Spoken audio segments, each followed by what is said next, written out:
Venezuela की विपक्षी नेता मारिया कोरिना मचाडो ने एक्स पर लिखा, वेनेजुएला के संघर्ष को मान्यता दी गई है।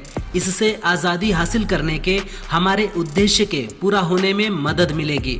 हमारा राष्ट्रपति ट्रंप अमेरिका के लोगों, लैटिन अमेरिका के लोगों और दुनिया के लोकतांत्रिक देशों पर भरोसा बढ़ा है।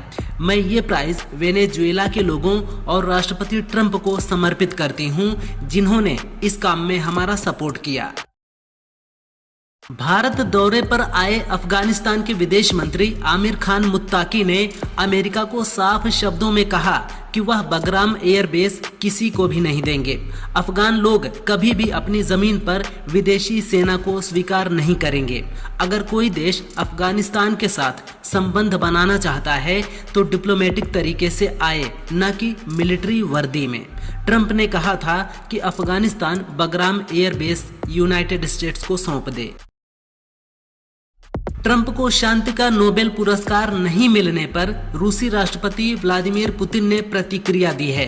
उन्होंने कहा, ट्रंप ने शांति के लिए बहुत कुछ किया है, लेकिन ये तय करना उनका काम नहीं है कि वह नोबेल शांति पुरस्कार के लिए योग्य हैं या नहीं। पुतिन ने भी ट्रंप को शांति का नोबेल अवार्ड देने की मांग की थी, लेकिन ये अवार्ड वेनेजुएला की विपक्षी नेता मारिया कोरिना मचाडो को मिला है। समाजवादी पार्टी के मुखिया अखिलेश यादव का फेसबुक पेज सस्पेंड कर दिया गया है। इस पेज पर 80 लाख से ज्यादा लोग जुड़े थे। अचानक पार्टी अध्यक्ष का पेज सस्पेंड होने से समर्थकों में निराशा है। पेज सस्पेंड होने पर सपा विधायक अतुल प्रधान ने एक्स पर पोस्ट किया कि अखिलेश यादव का फेसबुक अकाउंट बंद करवाकर सरकार उनको जनता के दिलों से दूर नहीं कर सकती है। मोर राष्ट्रीय पक्षी है। शायद ये सिर्फ किताबों या लोगों के दिमाग तक ही रह गया है, क्योंकि एक हैरान करने वाला वीडियो वायरल हो रहा है। इसमें देख सकते हैं कि सड़क पर एक मृत मोर पड़ा है। कुछ लोग रुकते हैं। पहले तो लगा कि शायद ये लोग उसे सड़क से हटाएंगे, मगर नहीं, वे उसके पंख नोचने लगते हैं। यूजर ने कैप्शन लिखा, कभी मोर को नाचते देखा था, आज उसे यूं जमीन पर गिरा देखा। क्या हम इतना पत्थरदिल हो गए हैं? ट्रंप को शांति का नोबेल अवार्ड नहीं मिलने पर इजरायली पीएम बेंजामिन नेतन्याहू ने कहा, नोबेल कमेटी शांति की बात करती है, लेकिन अमेरिकी राष्ट्रपति डोनाल्ड ट्रंप उसे हकीकत में बदलते हैं। फैक्ट खुद बोलते हैं कि ट्रंप ही नोबेल के असली हकदार हैं। नेतन्याहू ने कई बार ट्रंप को नोबेल देने की मांग की थी। साथ ही इजराइल ने उन्हें नॉमिनेट भी किया था। सीएम योगी के क्राइम फ्री यूपी मिशन के तहत यूपी पुलिस ने ऑपरेशन लंगड़ा और ऑपरेशन खल्लास छेड़ दिया है। इसके तहत पिछले 48 घंटों में 20 से ज्यादा एनकाउंटर हुए हैं।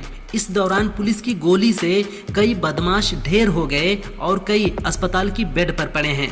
प्रदेश में ताबड़तोड़ हो रहे एनकाउंटर पर सीएम योगी ने कहा कि सुधर जाओ भाई, सुधरोगे नहीं तो गफलत में मत रहना कि जेल जाएंगे, जेल से पहले जहन्नुम पहुंचा देंगे।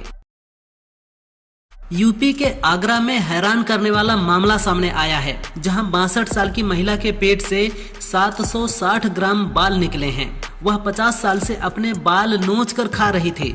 महिला को जब पेट दर्द होने लगा तो उसे डॉक्टर के पास ले जाया गया, जहां एंडोस्कोपी की गई तो पेट में बाल का गुच्छा नजर आया। इसके बाद उसकी सर्जरी की गई। यह एक तरह की मानसिक बीमारी है जिसे ट्राइकोफैगिया कहते हैं। इसमें पीड़ित अपने ही बाल तोड़कर खा जाता है। एशिया कप के विजेता भारत को अब तक ट्रॉफी नहीं मिली है। इस बीच एसीसी चीफ मोहसिन नकवी ने नया ड्रामा शुरू कर दिया है। एसीसी का दुबई मुख्यालय बंद कर दिया गया है और निर्देश दिए गए हैं कि अध्यक्ष की मंजूरी के बिना ट्रॉफी को ना तो कहीं ले जाया जाए और न ही किसी को सौंपा जाए। नकवी के करीबी सूत्र ने पीटीआई को बताया कि नकवी ने साफ निर्देश दिए हैं कि वह व्यक्तिगत रूप से ट्रॉफी भारतीय टीम या बीसीसीआई को सौंपेंगे।